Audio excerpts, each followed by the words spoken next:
नमस्कार दर्शकहरू, business plus टेलिभिजनको अर्थ संवाद कार्यक्रममा यहाँहरूलाई स्वागत छ। अर्थ संवादमा हामी अर्थतन्त्रका विभिन्न पक्ष र पाटोमा केन्द्रित रहेर चर्चा गर्ने गर्छौं, छलफल गर्ने गर्छौं। यसपटक हामीले अर्थ संवादको विषय रोजेका छौं नेपालको औद्योगिक तथा व्यावसायिक वातावरण र अर्थतन्त्रमा लघु, घरेलु तथा साना उद्योगहरूले निर्वाह गरिरहेको भूमिका र यिनीहरूको अहिलेको अवस्था र भोलिका लागि गरिनुपर्ने विषय समेत। यसका लागि स्टुडियोमा हामीसँग अतिथि हुनुहुन्छ घरेलु तथा साना उद्योग महासंघका निवर्तमान अध्यक्ष सुरेश प्रधान। स्वागत छ यहाँलाई। हजुर नमस्कार। घरेलु तथा साना उद्योगहरू जो रोजगारीका हिसाबले पनि धेरै मास पिपलसम्म पुगेको, त्यसपछि स्वरोजगारमूलक व्यवसाय पनि, अनि यसले ग्रामीण अर्थतन्त्रसम्म रुरल क्षेत्रको समेत अर्थतन्त्रलाई धान्नलाई महत्त्व पुर्याइरहेको भनिन्छ। तर अहिलेको खास अवस्था चाहिँ के छ? अहिलेको अवस्था भन्नाले अब विगत यो 72 सालको विनाशकारी भूकम्प र त्यो बेलाको अघोषित नाकाबन्दीले स्वदेशी उद्योगमा लगानी गर्नुपर्छ भन्ने चाहिँ धेरै चाह चाहिँ बढेको छ। त्यस कारणले अब बिस्तारै बिस्तारै यो लघु, घरेलु तथा साना उद्योगमा लगानी बढेको चाहिँ महसुस गरेका छौँ। तर अहिले प्रेजेन्ट कन्डिसनमा हेर्ने हो भने ब्याङ्कमा तरलताको अभाव भन्ने चाहिँ हामीले न्युजमा पनि सुनिरहेका छौँ र ब्याङ्कले निक्षेपमा ब्याज दर बढाउँदै आएको अवस्थामा अब लगानी घट्ने हो कि भन्ने चाहिँ हामीले डर भइरहेको छ। किनभने बिना केही काम नगरिकन 10-12% ब्याज आयो भने मान्छे अल्छी हुने चाहिँ डर चाहिँ हामीले देखेका छौँ। त्यस कारणले अब यो वातावरण सुदृढीकरण हुँदाहुँदै पनि यो एक्सेस टु फिनान्स र यो ब्याङ्कको तरलताको कारणले चाहिँ केही खस्किने हो कि भन्ने चाहिँ हामीले चाहिँ बुझेका छौँ। जस्तो फर्केर हेरौँ, एकपटक इतिहासलाई पनि सम्झौँ, जोडौँ।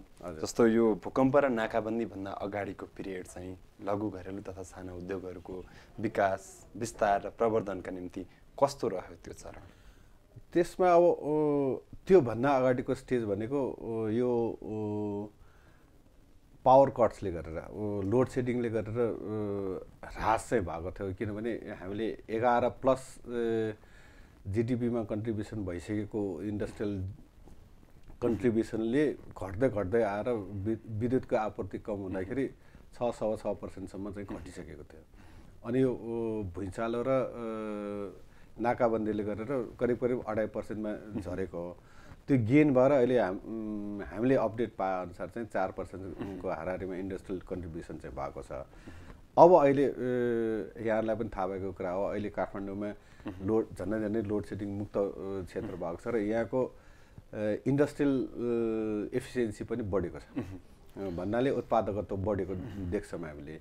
त्यस कारणले अब एक्सपोर्टमा हस्तकलाका सामानहरू भयो, इम्पोर्ट सब्स्टिट्युसनका उत्पादनहरू, यिनीहरू चाहिँ बढ्दै आएको देख्छु र यसले गरेर नेसनल जिडिपीमा कन्ट्रिब्युसन गर्ने त छँदैछ। त्यसमा इम्पोर्टमा अलिकति केही भए पनि 1%, 2%, 5%, 10% भए पनि ह्रास आउने चाहिँ हामीले देखेका छौँ।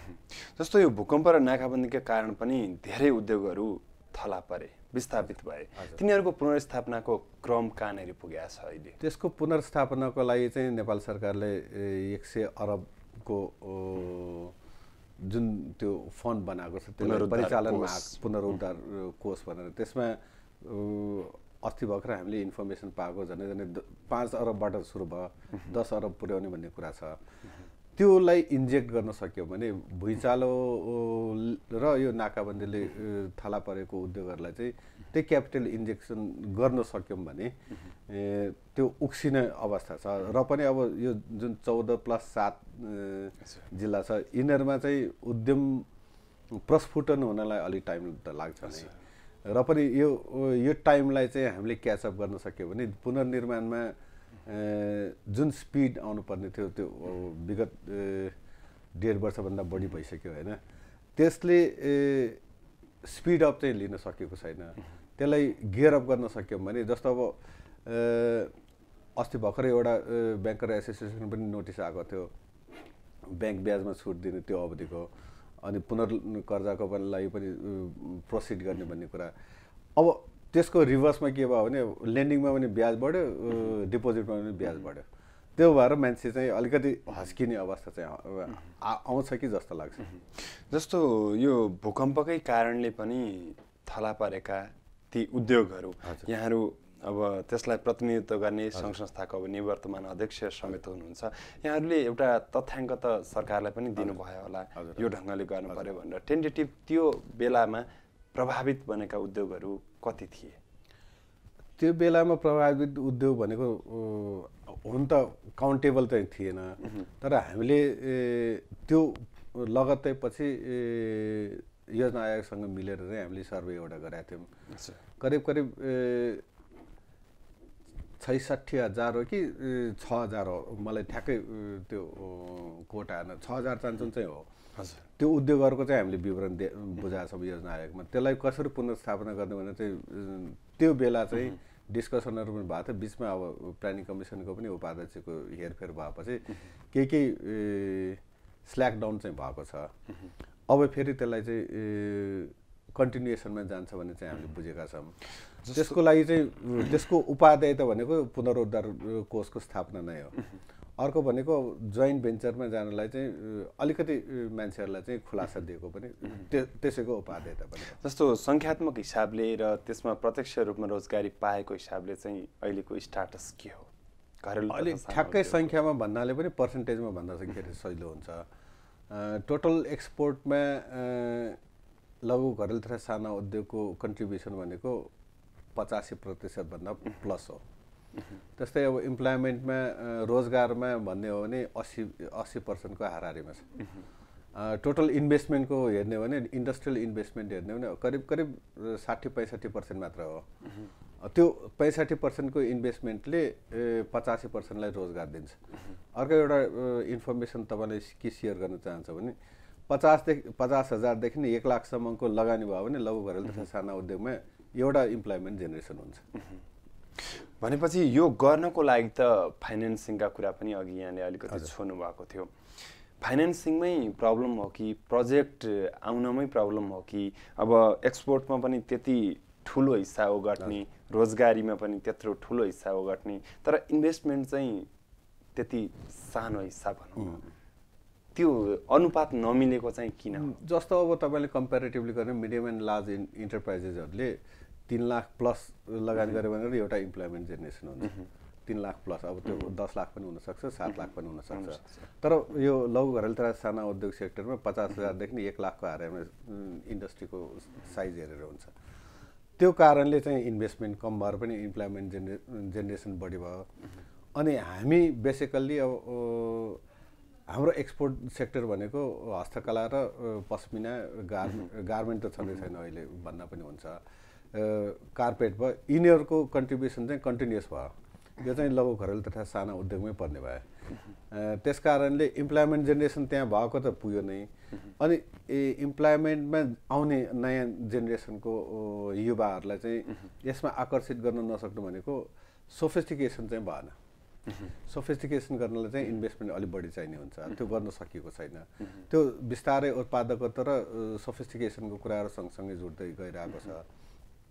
यो भई अब नयाँ जेनेरेसनको युवाहरूले इन्टरप्राइज सुरु गर्यो भने त्यो सोफिस्टिकेसन पनि आउँछ, इम्प्लोइमेन्ट साइज पनि बढ्दै जान्छ भन्ने चाहिँ हाम्रो कुरा। जस्तो चलिरहेकै उद्योगहरूमा पनि अहिले लेबरको समस्या, अभाव हुने, जस्तो चाहे जति म्यान पावर नपाउने, यो खालको समस्या पनि त लेबर भनौँ अथवा सहयोगी भनौँ, मजदुर भनौँ, होइन, त्यसमा चाहिँ समस्या के छ भने हामी हाम्रै ठाउँमा काम गर्न चाहँदैनौँ। हाम्रो मानसिकता चाहिँ हाम्रो मानसिकता जेनरल कुरा गर्ने हो भने विदेशमा गएर तपाईँले मलेसिया गएर तपाईँ हामीले देख्छौँ 12-15 हजारको मन्थली स्यालेरीमा मलेसिया जान्छन्। त्यसको लागि भिसा खर्च गरेर ऊ बेलाको कुरा, टिकट खर्च गरेर करिब करिब 1.5 लाख रुपियाँ लगानी गर्नुपर्छ। गएको आधा अवधिको कमाइ त त्यो ऋण तिर्दै ठिक हो। झन्डै त्यो रिकभर गर्नलाई 2 वर्ष लाग्छ मेरो हिसाबले। तर हामी कहाँ यहीँ पनि त्यही 15,000 र 18,000 20,000को रोजगार त यहीँ बसेपछि पाउँछ। भोलि जोइन गऱ्यो भने 3 महिनाको अन द जब ट्रेनिङ लिनुभयो भने 12-15 हजार घटी कसैले दिएको छैन जस्तो लाग्छ मलाई। त्यस कारणले अब हामी आफ्नै ठाउँमा काम गर्न चाहँदैनौँ। यहीँ काम गऱ्यो भने हडताल गर्ने, त्यो काम चोर्ने भनौँ न एक किसिमको, होइन।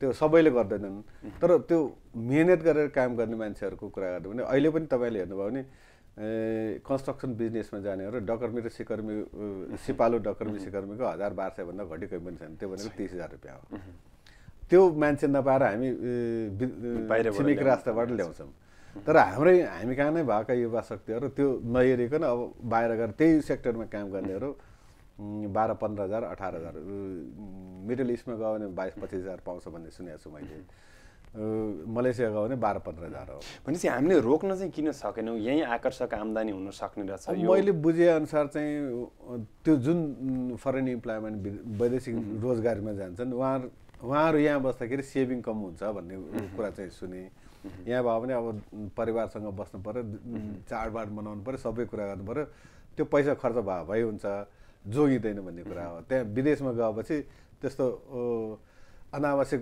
अथवा अरू अन्य खर्चहरू हुँदैन त्यो पैसा बच्छ त्यति मात्र मैले बुझेँ तर अब हामीले भनेको कुरा चाहिँ के हो भने त्यहाँ गएर बच्दैन भने यहाँ बचाउने पनि उपाय गर्नु त्यहाँ चाहिँ खर्च नगर्ने बचाउने यहाँ चाहिँ खर्च गरेर बचेन भन्ने चाहिँ पाइएन यहाँ पनि खर्च नगरिकन बचाउन त सकिन्छ किनभने महिनामा 8-10 हजार रुपियाँ त बच्छ मेरो हिसाबले अब त्यो अब यहाँ बस्यो भने अब तपाईँले अब 6,000-8,000 को जुत्तै लाउनु पर्ने 12,000 को ज्याकेट लाउनु पर्ने 3,000 को प्यान्ट लाउनु पर्ने अनि त्यहाँ गएपछि चाहिँ त्यो स्ट्यान्डर्ड चाहिँ मेन्टेन नगरेपछि त बस्ने स्वाभाविकै भयो भनेपछि हाम्रो आम्दानी भन्दा खर्च बढी गर्ने प्रवृत्ति बढेर पनि अब यहाँ अब समाजमा पनि फल्नाले यस्तो गर्यो भनेपछि त्यो गर्ने पर्यो त्यो देखासिकीमा अब कम्पिटिसन चाहिँ त्यस्तो हुने गर्दो रहेछ हाम्रो समाज पनि त्यस्तै छ अर्को यो श्रम सम्बन्धकै कुरामा श्रम सन्तुलन त लगभग 1.5-2 वर्ष यता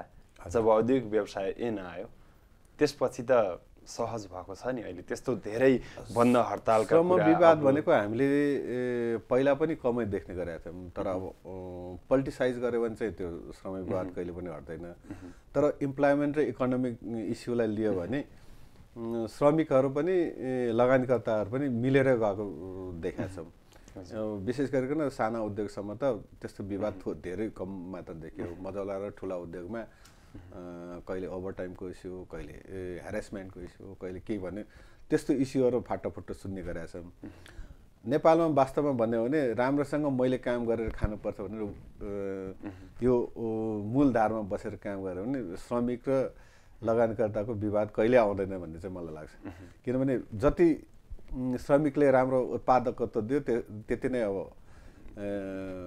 लगानीकर्ताको प्रतिफल चाँडो आउने भयो त्यो प्रतिफल आएपछि के नभए पनि अब बेनिफिसियरी त उहाँहरू नै हो नि मैले 1 लाख रुपियाँ लगानी गरेर अब 1 करोड रुपियाँ लगानी गरेर आज दिनमा 10 लाख कमायो भने त्यसको 10% त बोनस त सरकारले बाध्यात्मक रूपमा दिएको छ 1 लाख रुपियाँ त बाँड्नै पर्छ मैले त्यही स्पिडमा 25 लाख गऱ्यो भने 2.5 लाख रुपियाँ त बाँड्नै पर्ने बाध्यात्मक हिसाबले अरू राम्रो काम गऱ्यो अब प्रमोसन गर्नु पर्यो सुविधा बढाउनु पर्यो भने अरू कुरा त यथावत नै छ नि ती कुराहरूलाई मनन गरेर अब हामी यसरी जान्छौँ भनेर चाहिँ क्युमुलेटिभ एप्रोचमा गयो भने चाहिँ त्यो बेटर हुन्छ भन्ने चाहिँ मलाई इन्कम त राम्रै होला बिजनेसको प्राण पनि हो मुनाफा हुन्छ नै तर मुनाफा पनि लुकाइन्छ श्रमिकहरूलाई सेयरिङ गर्ने कुरामा यहाँले भन्नुभयो नीतिमा त्यो छ 10% त बाँड्नै पर्छ भन्ने त्यो नगरिएका घटना बढी छन् त्यसले गर्दाखेरि चाहिँ अलिकति समस्या छ भन्ने पनि छ नि यो चाहिँ त्यसमा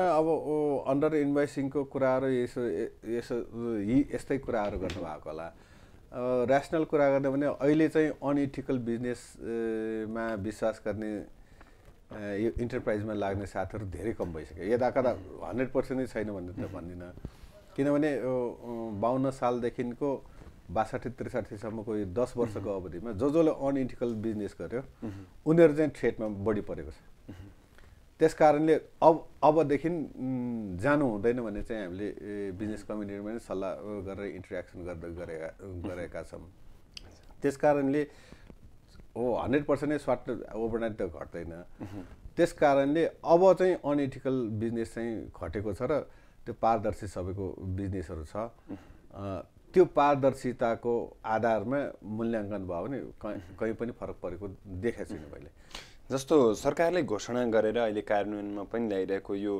युवा स्वरोजगार कार्यक्रम छ नि त्यो कार्यक्रम पनि यो घरेलु तथा साना उद्योगसँग जोडेर त्यसरी अगाडि बढाएको भए फलदायी हुने थियो कि? यसमा चाहिँ कस्तो छ भने अब एटिट्युडनल पोलिटिक्स भन्छु म चाहिँ। एटिट्युडनल पोलिटिक्समा एकताका यो युवा स्वरोजगारलाई भनेर झन् 4 लाख मान्छेलाई ट्रेनिङ त दिएकै हो।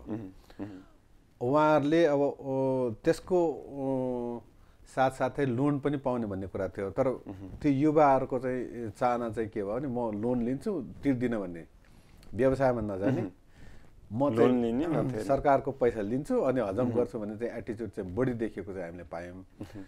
त्यो प्रोसेसमा अब जुन यो इम्प्लोइमेन्टको सेक्टर हो, लघु घरेलु तथा साना उद्योगको सेक्टरमा हामीलाई धेरै कम इन्भल्भमेन्ट गरायो। त्यस कारणले पनि त्यो बेला त्यसलाई गेयर अप नभएको जस्तो लाग्छ। हाम्रो मात्र कारण होइन, निजी क्षेत्रलाई जति जुन रूपमा समावेशीकरण गर्नुपर्ने थियो त्यो भएन। त्यस कारणले इम्प्लोइमेन्ट जेनेरेसनमा सेल्फ इम्प्लोइमेन्ट भनेर त धेरै थियो त। आजको दिनमा सबैजनाले सेल्फ इम्प्लोइमेन्ट गरेको भए अथवा तपाईँको फ्याक्ट्रीमा मेरो फ्याक्ट्रीमा काम गर्ने त्यो एटिट्युडले पनि आफ्नो क्यारियर डेभलप गरेको भए त्यो राम्रो हुन्थ्यो। अहिले तपाईँले करिब 2-2.5 लाख विद्यार्थीहरू ब्याचलर्स लेभलमा पढ्छ। त्यसमध्येमा केही नभए पनि 30-40% हाराहारीमा त म्यानेजमेन्टमा पढ्छन्। उनीहरू सबैको टार्गेट चाहिँ के हुन्छ भने ब्याङ्कमा जाने, अरूकै जाहेर खाने उनीहरूको चाहिँ हुँदैन। आफ्नै व्यवसाय चलाउन त धेरै थोरको हुन्छ। अरू बिजनेस इन्टरप्राइजेसमा गएर म काम गर्छु र यो लेभलमा घटेको खस्केको बिजनेसलाई चाहिँ म उक्साइदिन्छु भन्ने चाहिँ उहाँहरूको प्लानिङमै हुँदैन। ब्याङ्कमा गएर सट्ट अब 8 देखि 6 सम्म कति जाने अनि सट्ट जाने, अब गाडी एउटा दिइहाल्छ, त्यसपछि आइएमएमा दिइहाल्छ भन्ने कुरा। हामीले अहिलेसम्म चर्चा गरेको विषयमा जस्तो रोजगारीका कुराहरू, काम गर्ने मानसिकताका कुरा, यी सबैलाई हेर्दा र अहिलेसम्म पनि जस्तो आकर्षक ठाउँमा जागिर खाने मानसिकता त्यो डेभलप हो भने अलिकति हाम्रो मानसिकता नै चेन्ज गर्नुपर्ने रहेछ भनेपछि शिक्षासम्म नै पुग्न पर्यो। यसमा अलिकति यहाँ जीवनोपयोगी भनौँ, यहाँको उद्योग व्यवसाय प्रवर्धन गर्ने त्यो खालको शिक्षामै जोड दिनुपर्ने रहेछ नि त। एक्ज्याक्टली त्यही हो। हाम्रो शिक्षामा पहिला मोरल साइन्स भनेर पनि के त्यसले काम गर्थ्यो। अहिले मैले देखेको चाहिँ त्यसमा इन्टरप्रेन्योरसिप डेभलपमेन्टको पनि त्यति देखिएको छैन। अनि मोरल कुराहरू पनि त्यसमा आबद्ध नभएपछि स्वार्थी बनायो मान्छेलाई। हाम्रो अहिलेको एजुकेसनको सिस्टमले इन्डिभिजुअल व्यक्तिगत स्वार्थको मात्र धेरै कुरा सिकायो भन्छु म। कम्युनिटी र कन्ट्री लेभलमा कसरी काम गर्ने भने चाहिँ त्यो देखिएन। त्यसलाई परिमार्जन गर्नुपर्छ। अर्को कुरा भनेको अहिले भोकेसनल कुराहरू पनि, भोकेसनल इन्स्टिट्युटहरू पनि जानुपर्छ भन्ने चाहिँ कुरा आएको छ। त्यसले चाहिँ अलिकति बढाउँछ कि जस्तो लाग्छ। र एजुकेसनमा एकाडेमिया र यो इकोनोमिक सेक्टरको मान्छेहरूको म्याच मेकिङ चाहिँ भइरहेको देखिँदैन हाम्रो देशमा। अब पोलिटिकल इन्स्टिट्युसनले एउटा निर्णय गर्छ, त्यसलाई चाहिँ अब ब्याकअप गर्नलाई, राम्रै कुरालाई पनि गेयर गर्नलाई चाहिँ एकाडेमियाले सपोर्ट गर्नुपर्छ। त्यसलाई इम्प्लिमेन्टेसन त प्राइभेट सेक्टरले गर्ने हो नि। त्यसको राम्रो गुण र अवगुणहरू त एकाडेमियाले गरेर रिसर्च गरेर यो यसरी जाने भन्ने कुरा आउँछ। रिसर्च इन्स्टिट्युटहरू इन्टरप्रेन्योरसिप र इकोनोमिक डेभलपमेन्टमा हामी कहाँ भएको पाइरहेको छैन मैले बुझ्दाखेरि चाहिँ। जस्तो हामीले आत्मनिर्भर अर्थतन्त्रको चर्चा पनि निकै गऱ्यौँ। अलिकति गत वर्षलाई सम्झिँदाखेरि हेर्दाखेरि जसमा चाहिँ हाम्रो आन्तरिक उत्पादनहरू नै निकै प्राथमिकतामा पर्नुपर्छ, तिनीहरूको प्रवर्धन हुनुपर्छ, तिनीहरूको उपभोग बढाउनुपर्छ भनेर भन्दै गर्दा हाम्रो यहीँका उत्पादनहरू, अब निर्यात व्यापारको डाटालाई हेर्ने हो भनेदेखि यहाँको उत्पादनहरू हामीले 1 रुपैयाँको बेच्दा 12 रुपैयाँभन्दा बढीको इम्पोर्ट गरिरहेको अवस्था छ। यसलाई अलिकति युटर्न गर्नको लागि केही न केही आयात प्रतिस्थापन गर्नलाई मुख्य भूमिका त यो घरेलु तथा साना उद्योगहरूबाटै सुरु गर्नुपर्छ होला, हुन्छ होला नि। यसमा चाहिँ 72 सालमा भुइँचालोभन्दा अगाडि उद्योग मन्त्रालयले एउटा सार्वजनिक निकायमा स्वदेशी वस्तु उपयोगको निर्देशिका तयार गरेर जारी भएको छ। त्यसलाई चाहिँ अब सार्वजनिक खरिद ऐनमा चाहिँ इन्टिग्रेट गर्ने भन्ने कुरा चाहिँ थियो। नहुँदै पनि यसलाई चाहिँ कमसेकम पनि उद्योग मन्त्रालय अन्तर्गतका निकायहरूले यसलाई चाहिँ अवलम्बन गर्नुपर्ने अथवा नेपाल सरकारले खरिद गर्ने सबै सार्वजनिक निकायमा बाट खरिद हुँदाखेरि सबै यही अनुसार जानुपर्ने भन्ने चाहिँ निर्देशिका राम्रो बनेको छ। त्यसमा अब 14वटा क्याटेगोरीको वस्तुहरू अब त्यसमा आइटेम गर्दाखेरि त 3-400 नै पुग्छ होला। 14वटा क्याटेगोरीको वस्तुमा चाहिँ आइडेन्टिफाइड रूपमै क्वालिटीमा कम्प्रोमाइज हुँदैन। त्यही क्वालिटीको सामान इम्पोर्ट गर्ने हो भने नेपालको प्रडक्ट 15% महँगो हुँदा पनि किन्नुपर्छ भन्ने छ, प्रावधानै छ। उद्योग मन्त्रालयले निर्देशिका जारी गरेर सबै जिल्लामा गएको छ। सिडिओ साहबको संयोजकत्वमा त्यो समिति बन्छ र सम्बन्धित घरेलु कार्यालयको हाकिम साहब चाहिँ सदस्य सचिव हुन्छ। त्यसमा प्राइभेट सेक्टरको पनि प्रतिनिधित्व हुन्छ। त्यसमा गुण र दोषको आधारमा दण्ड र पुरस्कृत गर्ने प्रावधान पनि छ, सबै छ।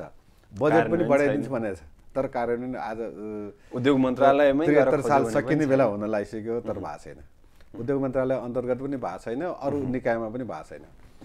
हामीले भन्न खोजेको के भने कमसेकम हामीले त्यसलाई चाहिँ प्रस्फुटन गर्नु पर्यो, त्यसमा लगानी बढ्दै जान्छ। जस्तो स्टेसनरी मात्र कुरा गर्नुभयो, यसबाट भन्न खोजिएको कुरा चाहिँ के भने जस्तो बजार सुनिश्चितता छैन, बाहिर जानलाई कम्पिटेटिभनेस छैन, हाम्रो प्रतिस्पर्धी क्षमता केही कम छ, त्यसमा सुधार गर्नुपर्छ। आन्तरिक बजारमा पनि हामी त्यति प्रतिस्पर्धी छैनौँ, बाहिरका सामानहरू नै प्रयोग गर्ने बढी भयो।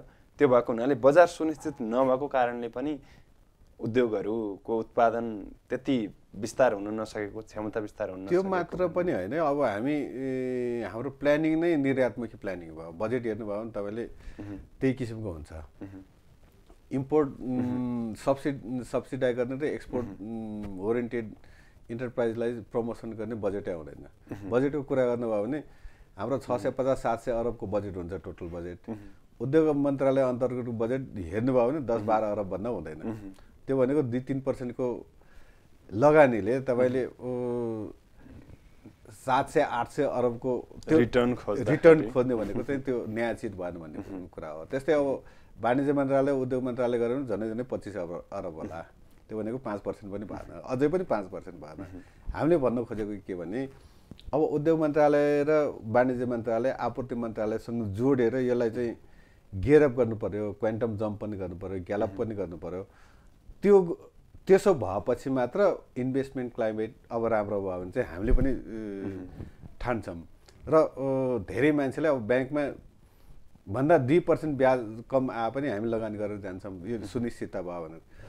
त्यस कारणले अब नेपाल सरकार एउटा प्रमुख क्रेता हो। उनीहरूले नेपाल सरकार अन्तर्गतको निकायले ल अब हामीदेखि स्टेसनरीमा मात्र भन्नुहोस्, अब हामी नेपालमा बनेको मात्र स्टेसनरी किन्छौँ। जस्तो यहाँसँग भर्खरै लिएको भिजिटिङ कार्ड थियो मसँग, त्यो घरेलु उत्पादनकै कागजमा चाहिँ बनेको। त्यसै गरी अब सरकारी निकायहरूको पनि भिजिटिङ कार्डहरू त धेरै बन्छन्, तर सबै चिल्ला पेपरहरू बन्छन् होइन। त्यो आफ्नो आफ्नो खुसीले बनाउँछ। कोहीले अब नेपाली कागजमा बनाउँछ, हाते कागजमा बनाउँछन्। त्यो मात्रै पनि चाहिएन। अब हामीले रिसाइक्लिङ पेपर, हाम्रो रड्डी कागज दिनमा 100 टनभन्दा बढी त काठमाडौँबाट मात्र जान्छ। त्यसैलाई रिसाइक्लिङ प्लान्ट बनाएर त्यसको मात्र उपयोगिता गरे नि पुग्छ। लोकताको त अझ टाढाको कुरा, त्यो धेरै मासमा नआउने भएकोले कमसेकम हामीले नेपालको इनपुट भएको प्रोडक्टिभिटीमा इन्टिग्रेट भएको प्रडक्टहरू लियो भने इम्पोर्ट सब्स्टिट्युसन पनि हुन्छ, एक्सपोर्टलाई पनि बढावा दिन सक्छौँ। सबै कुरा त आखिरमा हामीले र मेटेरियल त विदेशबाटै ल्याउने हो धेरै जसो कुरा। त्यसपछि अरू सामानहरू पनि जस्तो सरकारी कार्यालयमा प्रयोग हुने भनेको विशेष गरी स्टेसनरी नै हो। अरू ड्रेससम्मको युनिफर्मसम्मको कुरा त छैन। युनिफर्मको कुरा पनि नेपाल सरकारको यो ड्रेस कोड बनाउँदाखेरि हामीले धेरै कराएका थियौँ। कमसेकम टोपीदेखि जुत्तासम्म, शिरदेखि पाउसम्म लाउने एउटा मात्र नेपालमा बनेको सामान चलाउनुहोस्। कोटै चाहिएन, टाई नै चाहिएन, सर्टै चाहिएन। हामीले भनेको चाहिँ के भने कमसेकम देखिने सामान चाहिँ कोट एउटा होला, प्यान्ट एउटा होला, अथवा कुनै पनि सामान। त्यति पनि सकेन भने ह्याङ्करचेफ एउटा मात्र, पाकेट रुमाल एउटा मात्र चलाइदिनुहोस्। त्यो कोटेड हुनु पर्यो। नेपाल सरकारको लोगो राखेर छाप्नुहोस् त्यसमा। त्यो गऱ्यो भने कमसेकम 1 लाखजना मान्छेले 6-6वटा ह्याङ्करचेफ मात्र लियो भने पनि 6 लाखवटा त बिक्छ नि त वर्षमा। ती कुराहरूलाई चाहिँ मनन गर्नु पर्यो भन्ने चाहिँ कुरा हो। जस्तो पोलिसी बन्यो, बजार सुनिश्चित गर्ने कुराहरू पनि भयो, तर चाहिँ कार्यान्वयन भएन। यो नहुनुमा चाहिँ के यो पोलिटिकल लिडरसिपले अलिकति फोर्स गर्नुपर्ने भएको कि अथवा ब्युरोक्रेटिक उसबाटै जाने होला नि? यो सामान्य स्टेसनरी चलाउने कुरा, भिजिटिङ कार्ड छाप्ने कुरा त कुनै एउटा मन्त्री नेताले भन्ने भन्दा पनि कर्मचारी तन्त्रबाटै गर्नुपर्ने इम्प्लिमेन्टिङ एजेन्सीकै कुरा हो। जस्तो अब जिल्लामा भने जिल्ला कार्यालयले गर्ने हो, मन्त्रालयमा गऱ्यो भने सचिवज्यूहरूले गर्ने हो अथवा सहसचिवज्यूहरूले, शाखा प्रमुखज्यूहरूले गर्ने हो। अब नेताले त अब कसले कुन कागजमा भिजिटिङ कार्ड छाप्यो भनेर चाहिँ भन्न सकिँदैन।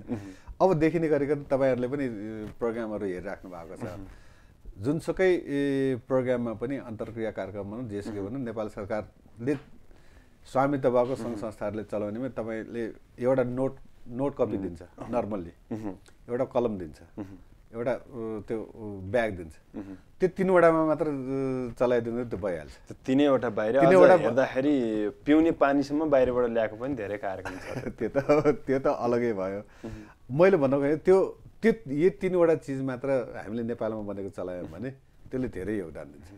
भनेपछि एउटा कर्मचारी तन्त्रबाट, अर्को राजनीतिक नेतृत्वबाट र अर्को हामी सबै जो यहाँ नेपाली नागरिकहरू छौँ हाम्रो काम गर्ने मानसिकता, 3वटा कुरामा केही सकारात्मक सोच आउने हो भनेदेखि घरेलु तथा साना उद्योग अघि बढाउन, अर्थतन्त्र अघि बढाउन सहयोग पर्छ। हुन्छ, यो सिलसिला हामी जारी राख्नेछौँ।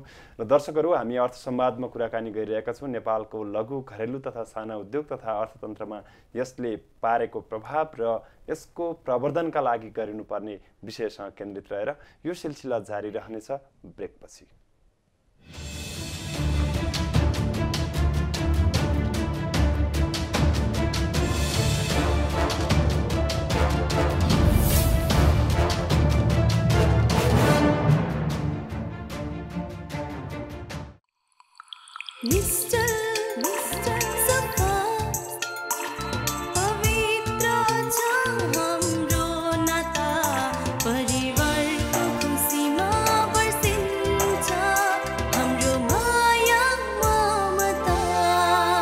मल्टिप्योर आरो सिस्टम र यूवी प्रोसेसबाट निर्मित product of an ISO certified company. Multipure बढ्छ परिवारमा खुसी।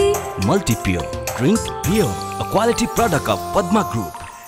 सबल अर्थतन्त्रका पक्षमा सकारात्मक पाटोलाई प्रोत्साहन, नकारात्मक पक्षको पर्दाफास, सम्भावनाको खोजी।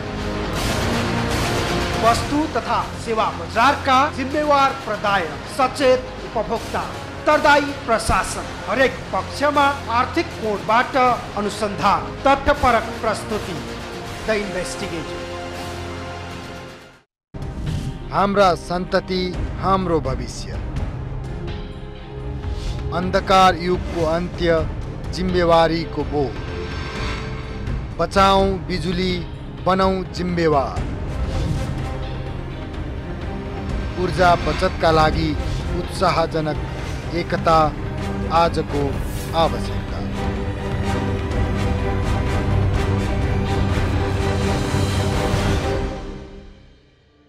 सुरक्षित लगानी, मनज्ञ आम्दानी, समृद्ध नेपालको मजबुत आधार।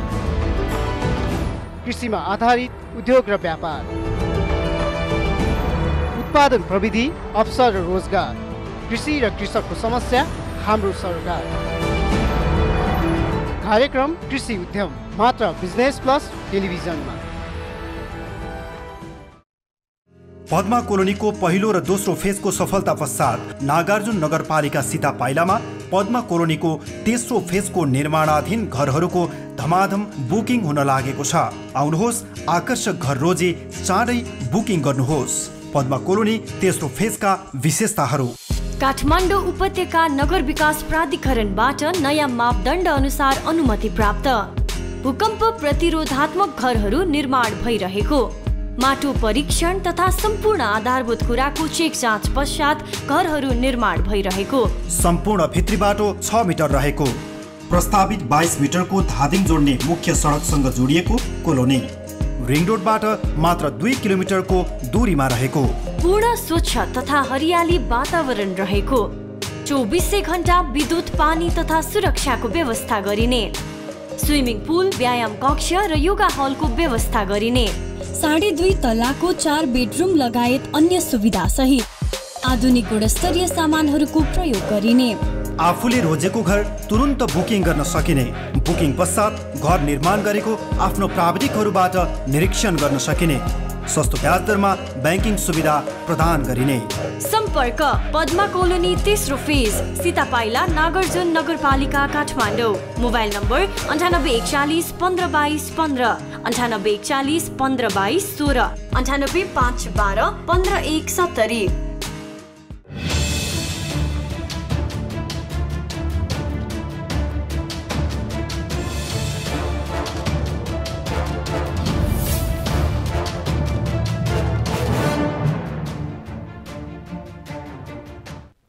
पुनः स्वागत छ दर्शकहरू। अर्थ संवादमा हामी चर्चा गरिरहेका छौँ नेपालको लघु घरेलु तथा साना उद्योग तथा यसले अर्थतन्त्रमा पाइरहेको प्रभाव र यसको प्रवर्धनका लागि भविष्यमा गरिनुपर्ने विभिन्न विकल्प र तयार गरिनुपर्ने गृह कार्य सम्बन्धमा। यसका लागि स्टुडियोमा हामीसँग अतिथि हुनुहुन्छ घरेलु तथा साना उद्योग महासङ्घका निवर्तमान अध्यक्ष सुरेश प्रधान। यहाँलाई पुनः स्वागत छ।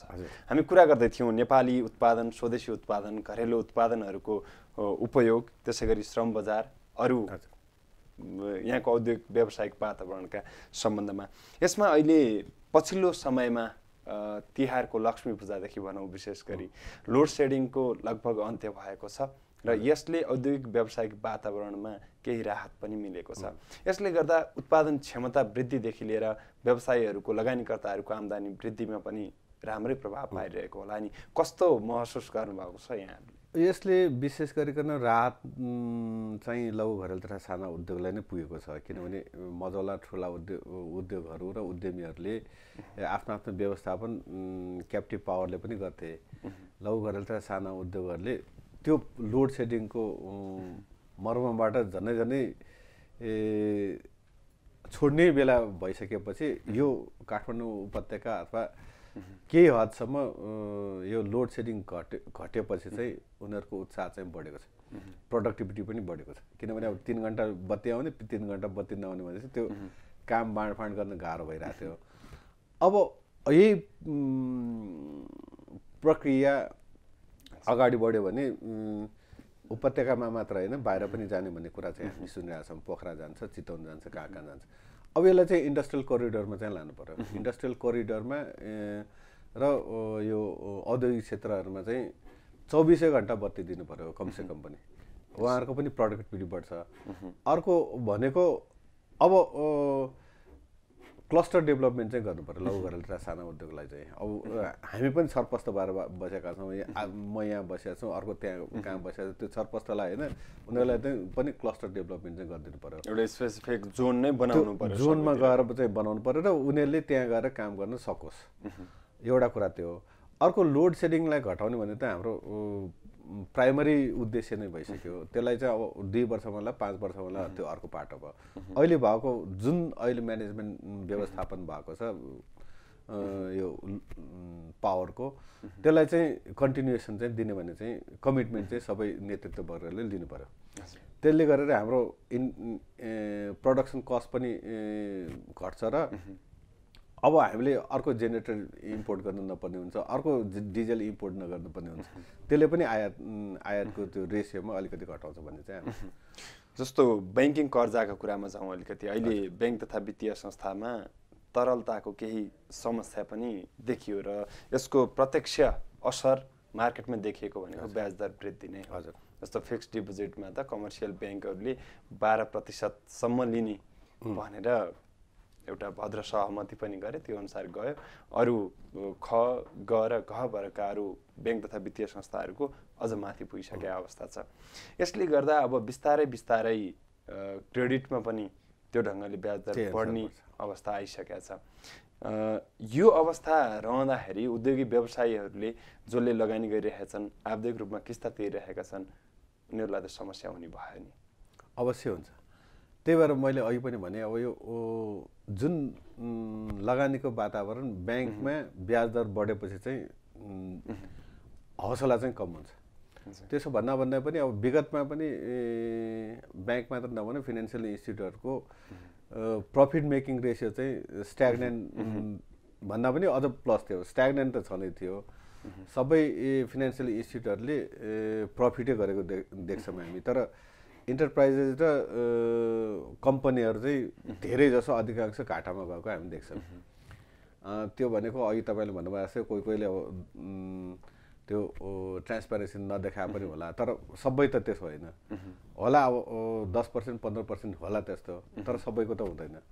त्यस कारणले अब हामीले गर्नुपर्ने नेपाल राष्ट्र ब्याङ्क र नेपाल सरकारले गर्नुपर्ने के भने फ्ल्याटमै फिक्समै गर्नु पर्यो कि डिपोजिटमा यति लिने, लेन्डिङमा यति दिने, त्यसको सब्सिडाइज चाहिँ नेपाल सरकारले गर्छ भनेर भन्ने गर्यो भने, जस्तो अब स्पेसल्ली उत्पादनमूलक क्षेत्रको लागि होइन, फाइनेन्सियल इन्स्टिट्युटकै डिपोजिटमा इन्ट्रेस्ट रेट चाहिँ यति, लेन्डिङमा यति भनेर चाहिँ त्यो गर्नु पर्यो। तरलताको अभाव नदिन चाहिँ नेपाल सरकारले ब्याङ्कलाई दिनु पर्यो कि के गर्नु पर्यो, त्यो गर्नुपर्ने जस्तो लाग्छ मलाई। तर ओपन मार्केटको विरुद्ध भयो यो भन्ने कुरा आउँछ नि। त्यो भन्दा पनि अब ओपन मार्केट भन्दा जस्तो अब आजको दिनमा मैले लोन लियो भने 18%मा लोन लिन्छु, त्यो 1 वर्षको लागि कायम हुन्छ। भोलि फेरि तरलता बढ्यो भने त्यो भोलिको फोरकास्ट रेट त 12%मा आउला, 6% त म घाटा खाएँ नि। त्यो भयो भने हिजोको दिनमा मैले 12%मा इन्जोय गरेको लोन आज रिन्यू गर्नुपर्ने 18% अथवा 16%, 12+ तिर्नुपर्ने हुन्छ। त्यो म्यानेज गर्न सकिएन। जस्तो पोलिसीले केही सहुलियत दिने त्यो खालको व्यवस्था त गरेको छ नि हाम्रो स्वदेशी उत्पादन उद्योगहरूको लागि, विशेष गरी निर्यातको लागि भनेर। यो के अहिले भएको विद्यमान व्यवस्थाले त्यसो हुँदाहुँदै पनि अब हाम्रो चाहिँ अब फेरि म 72 सालमै जान्छु होइन। भुइँचालो र नाकाबन्दीले गरेर हाम्रो इकोनोमी चाहिँ फर्मल इकोनोमी भनेर चाहिँ भन्न सुहाउने देखिएन मैले।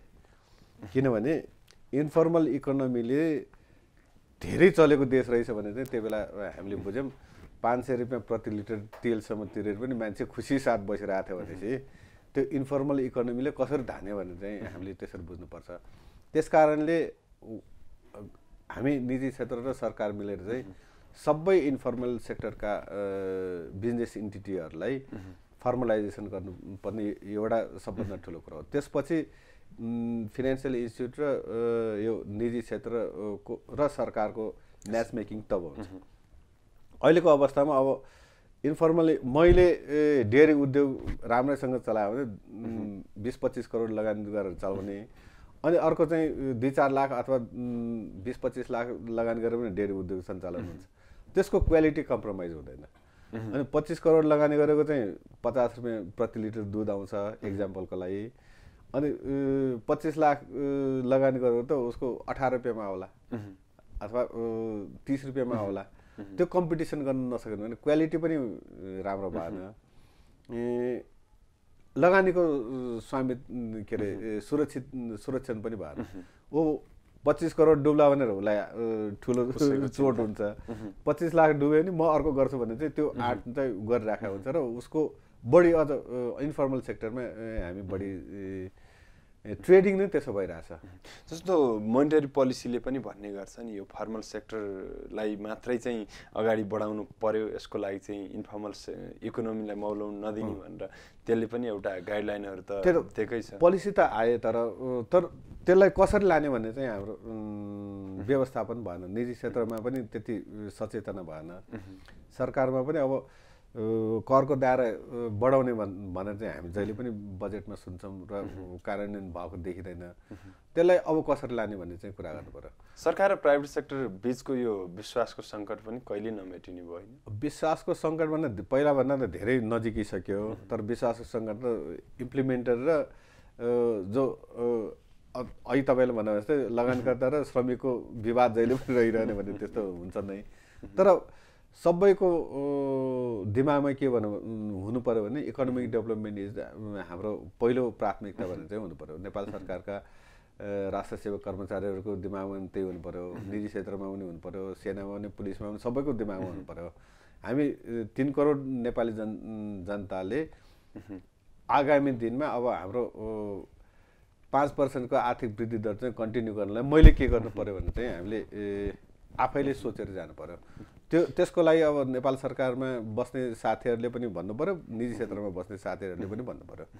जस्तो यो दुर्गम क्षेत्र कर्जा, विपन्न वर्ग कर्जा अनि स्वदेशी उत्पादन गर्ने उत्पादनमूलक क्षेत्रको कर्जा यी कुराहरूमा त केही सहुलियत गर्ने भनेर राष्ट्र ब्याङ्कको मोनिटरी पोलिसीमा पनि आएको छ त्यो गर्नु ब्याङ्क तथा वित्तीय संस्थाको दायित्व पनि हो त्यहाँसम्मको एक्सेस नपुगेर हो कि अथवा के भएर यो उपयोग गरेको अवस्था चाहिँ के छ यो रिमोट एरियासम्म अब इन्भेस्टमेन्ट भनेको तपाईँको अलग पाटो हो अघि तपाईँले भन्नुभयो नाफा नै धर्म भनेर चाहिँ इन्भेस्टमेन्ट गर्छन् होइन अब यहाँ सुलभ ठाउँमा बनाउने र दुर्गम ठाउँमा बनाउने कस्ट अफ प्रोडक्सन त फरक हुन्छ त्यसको ट्रान्सपोर्टेसन समेत गरेर गऱ्यो भने त यहाँ 100 रुपियाँमा उत्पादन गरेर 100 रुपियाँमा बजारमा लान सक्ने सामान त्यहाँ गएर आयो भने 100 रुपियाँ त उसको कस्ट प्राइसै हुन्छ अनि त्यसमा चाहिँ म्याच मेकिङ चाहिँ भएन त्यसलाई चाहिँ सब्सिडाइज गर्ने भने अरू व्यवसायले पनि भनेको छ कतिसम्म आयकरमा छुट दिने के दिने भनेर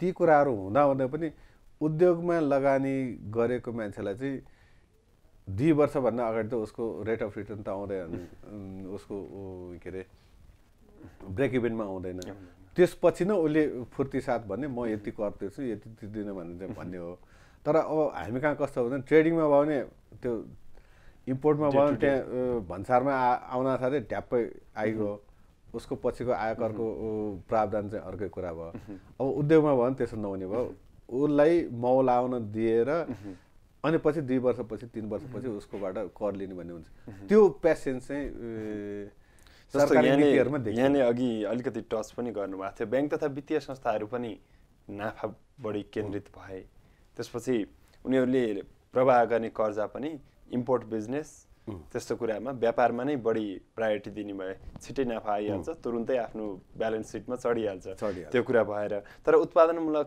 क्षेत्र चाहिँ कहिले प्रायोरिटीमै परेन वास्तवमा ब्याङ्किङ सेक्टरको फाइनान्शियल इन्स्टिट्युटको कुरा गर्नुमा प्रायोरिटी इन्भेस्टमेन्ट भनेर चाहिँ हुन्छ प्राथमिकता क्षेत्रमा लगानी गर्ने भन्ने कुरा तपाईहरुले सुन्नु भएको होला 26-27 वटा कमर्सियल ब्याङ्कहरुले मध्येमा धेरै कमले मात्र त्यो लगानी गर्छ अथवा त्यो होलसेल लेन्डिङमा लान्छ अथवा त्यसको बापत जरिवाना लाग्ने राज्यले बनाएको नियम कानुनमा त्यसो पनि तिर्छ तर त्यो प्राथमिकता क्षेत्र उसमा लगानी गर्नुपर्ने रकमहरु लगानी गर्दैनन् त्यो भनेको उहाँहरुलाई अब त्यो र्यापिडनेस चाहिँ उहाँहरुले देख्नु भएको छैन तथापि अब अहिले धेरै जसो ब्याङ्करले चाहिँ एसएमई लोन भनेर चाहिँ ल्याएको छ त्यसले चाहिँ जस्टिफाई चाहिँ गरेको छैन अझै पनि जस्तो हामीले अहिलेसम्म चर्चा गरिएको भन्दा बाहेकको अरू समस्याहरूमा जानुभन्दा अघि एउटा उद्योग स्थापना गर्नु पर्यो मझौला उद्योग साना उद्योग अथवा घरेलु उद्योग नै भने एउटा उद्यमी जो बन्न चाहन्छ उसले झेल्नु पर्ने गौणाका समस्याहरू के हुन् उसले एउटा उद्योग इस्टाब्लिश गरेर अगाडि नबढाउन्जेलसम्म यसमा अब प्रोफेसनलिजमको कुरा आउँछ प्रोफेसनलिजम भन्नाले अब म ओभरनाइट नै प्रोफेसनल इन्टरप्रेन्योर्स हुन्छु भने चाहिँ कसैले पनि नसोच्दा हुन्छ कमसे कम पनि अब मैले केही पनि उद्योग अथवा उद्यम सञ्चालन गर्ने भने त्यो विषयमा अध्ययन गर्नु पर्यो जो कोहीले गर्दा पनि त्यो उद्यमको लागि कति नलेज गेन गर्नु पर्यो भने कमसे कम मेरो हिसाबले चाहिँ 25-30% चाहिँ नलेज गेन गर्दा हुन्छ सबै एक्सपर्ट हुनु पर्दैन त्यसपछि अब त्यसको लागि कुन किसिमको ह्युमन रिसोर्सहरु मानवीय स्रोत साधन चाहियो त्यो प्लानिङ गर्नु पर्यो र त्यसरी गएपछि फाइनान्सियल पार्टमा आफैले लगाउने कि ब्याङ्कमा गर्ने जाने कि अथवा सहकारीमा जाने कि कसरी जाने भने त्यो प्लान आफ्नो इन्भेस्टमेन्ट पार्ट त्यति प्रोजेक्ट प्लानिङ त आफैले थाहा पाउनु पर्यो मैले तपाईलाई जिम्मा दिएँ तपाईले बनाइदिनु ल 3 करोड रुपैयाँ चाहिने 2 करोड रुपैयाँ चाहिने 2 लाख रुपैयाँ चाहिने लगानी गर्यो भने त्यसको प्रतिफल आउनेवाला छैन जस्तो यसमा पनि गैर सरकारी संस्थाहरू विशेष गरी उनीहरूको इन्भल्भमेन्ट बढी भयो त्यसपछि अरू प्रभावित भयो जुन उद्देश्य बोकेर जान्छन् त्यो चाहिँ गर्दैनन् भन्ने छ नि गैर सरकारी संस्थाहरूले केही त डेभलपमेन्ट एक्टिभिटीमा सपोर्ट पनि गरेको छ तर इन्टरप्राइज डेभलपमेन्टमा उहाँहरूको इन्भेस्टमेन्ट चाहिँ झनै काम आएन भनेर भन्छु म झनै काम आएन त्यही मान्छेलाई एउटै मान्छेलाई 20-25 वटा ट्रेनिङसम्म दिएको चाहिँ हामीले पाएछौँ अब त्यो ट्रेनिङ भत्ताको लोभमा अथवा के को लोभमा जान्छन् थाहा छैन रिपोर्ट त राम्रै आउँछ तर एउटै मान्छेले 25 वटा ट्रेनिङ लियो भने उसले के गर्छ इन्टरप्रेन्योरशिप डेभलपमेन्ट भनेको एनजिओले गर्दा चाहिँ त्यति इफेक्टिभ हुन्छ जस्तो अहिलेसम्म जस्तो महासङ्घकै तर्फबाट चाहिँ यहाँ निवर्तमान अध्यक्ष हुनुहुन्छ अब अहिले जो नेतृत्वमा हुनुहुन्छ उहाँहरूले पनि अघि बढाइरहनु भयो होला यहाँहरूको गाइडलाइन अनुसार नै अगाडि बढ्ने कुरा हुन्छ महासङ्घले चाहिँ अहिले गरिरहेको के हो यो अहिले हामीले गरिरहेको भनेको एउटा त स्ट्याटिस्टिकल वर्कआउट चाहिँ गरिरहेछौँ हामीले micro cottage and small industries MIS भनेर चाहिँ सुरु गरिसक्यौँ अहिले 7वटा जिल्लामा सुरु भयो त्यसलाई चाहिँ निकट भविष्यमा 10वटामा 25वटामा पुर्याउने भन्ने छ त्यसले गरेर इन्फर्मेसन कसलाई र मेटेरियल कस्तो चाहिने कसको उत्पादन कहाँ छ म्याच मेकिङ भएको छैन एउटा कुरा त्यो हो अर्को भनेको एक्सेस टु फाइनेन्समा नेपाल राष्ट्र ब्याङ्कदेखि विभिन्न ब्याङ्करसँग फाइनेन्सियल इन्स्टिट्युटहरूसँग सहकारीसम्म पनि हामीले म्याच मेकिङ गर्ने कोसिस चाहिँ गरिरहेछौँ ताकि लगानीकर्ताको फाइनेन्सियल इन्स्टिट्युटको लगानी पनि नडुबोस् अनि लगानीकर्ताले आफ्नो व्यवसाय पनि प्रवर्धन गर्न सकोस् दोस्रो त्यो हो तेस्रो भनेको मार्केट एक्सेस हो मार्केट एक्सेसको कुरामा देशमा र अन्तर्राष्ट्रिय स्तरमा चाहिँ हामीले ट्रेड फेयरहरूमा पार्टिसिपेट गर्ने अर्गनाइज गर्ने ट्रेड डेलिगेसन जाने त्यस्तै दौरानमा अहिले हामीले वैशाखमा प्लानिङ गरेका छौँ 13औं एक्सपो गर्न लागेका छौँ त्यसको यी कुराहरूले मार्केट एक्सेस चाहिँ हामी जुटाइदिन्छौँ ती कुराहरूलाई अब कोही पनि अब म इन्टरप्रेन्योर हुन चाहेँ मैले उद्योगमा लगानी गर्न चाहेँ भनेपछि सकभर चाहिँ अहिले एक्लै मान्छेले गर्न सक्ने कामहरू धेरै कम हुन्छ यसलाई सहज तुल्याउनको निम्ति महासङ्घको अभियान इन्टरप्रेन्योरसिप डेभलपमेन्ट प्रोसेसलाई अगाडि बढाउनको निम्ति त सरकारले अभिभावकीय भूमिका खेल्दै आछ नि जस्तो औद्योगिक व्यवसाय ऐन आयो यसले पनि सहज तुल्यायो होला अब औद्योगिक व्यवसाय ऐनको कुरा गर्नुभयो अहिले 72 सालमा करिब 3 महिना हुन लाग्यो आएको अब औद्योगिक नीति 2067 आएपछि झन्डै 6 वर्षमा पछि यो औद्योगिक व्यवसाय आएन जबकि औद्योगिक नीति नै परिवर्तन गर्ने बेला भइसक्यो हो र पनि केही कमी कमजोरी हुँदै पनि त्यसलाई हामीले एक्सेप्ट किन गर्यौँ भने अब नीतिले मात्र काम गरेन ऐनले ऐन आएपछि चाहिँ केही सुलभता हुन्छ भने अझै पनि अब यसको नियमावलीहरू बन्दैछ भन्ने चाहिँ हामीले खबर पाएको छौँ त्यसमा अब औद्योगिक व्यवसायले प्रत्याभूत गरेको सुविधाहरू सरलताहरू चाहिँ ऐन नियमले चाहिँ कतै बाँधेर चाहिँ अल्झाउने हो कि भन्ने हामीले डर छ त्यो नहोस् भन्ने चाहिँ हाम्रो रिक्वेस्ट हो त्यस्तै पोलिसीको कुरा गर्नु हो भने वैदेशिक लगानीको नीति पनि आइसक्यो त्यसमा पनि अब धेरै कुराहरू फरेन इन्भेस्टमेन्टको लागि मात्र एट्र्याक्सन थियो लोकल इन्भेस्टमेन्टलाई खै भनेर भन्नु परेको हामीले लोकल इन्भेस्टमेन्टलाई प्रोटेक्सन पनि लोकल इन्भेस्टमेन्ट हाम्रो भनाइ चाहिँ के भने बराबरै सुविधा दियो तर हामीलाई भन्दा बढी सुविधा चाहिँ दिनु हुँदैन जस्तो बिपाको कुरा तपाईहरुले याद गर्नुभएको छ होला भारतसँग बिपा गर्दाखेरि non commercial transaction non commercial एक्टिभिटीले लस भएको सबै नेपाल सरकारले तिर्छ भनेर नेपालीहरुलाई खै त त्यो नेपालीहरुलाई चाहिदैन हामी पनि समान गर्दाखेरिसम्म समस्या छैन तर बढी चाहिँ गर्नु भयो बढी चाहिँ हाम्रो एक्सपेक्टेसन त अलिकति बढी हामीलाई चाहिन्छ किनभने हामी यही बस्ने यही मध्य भएपछि हामीले बढी चाहिन्छ भने प्राइभेट सेक्टरको कुराहरू पनि केही सुन्ने र सरकारले पनि प्रयास त गरिरहेको छ यो हुने हो भनेदेखि त अब केही न केही रूपमा राजनीतिक रूपले पनि स्थायित्व वहन गर्दैछ देशले भनेपछि हाम्रो अर्थतन्त्र पनि यो घरेलु तथा सानो उद्योग क्षेत्रबाट पनि केही योगदान पनि थपिएला भन्न सक्ने अवस्थामा त हामी छौँ नि एकदम आशावादी हामी किन छौँ भने अब यो स्ट्रिम लाइनमा आइसक्यो रेल लिगमा चढिसक्यो त्यो 10-15 किलोमिटरको स्पिडमा पनि गुडिसक्यो अब हामीले चाहेको चाहिँ 300 किलोमिटरको स्पिडमा कहिले जाने भन्ने त्यो टाइम फ्रेमले मात्र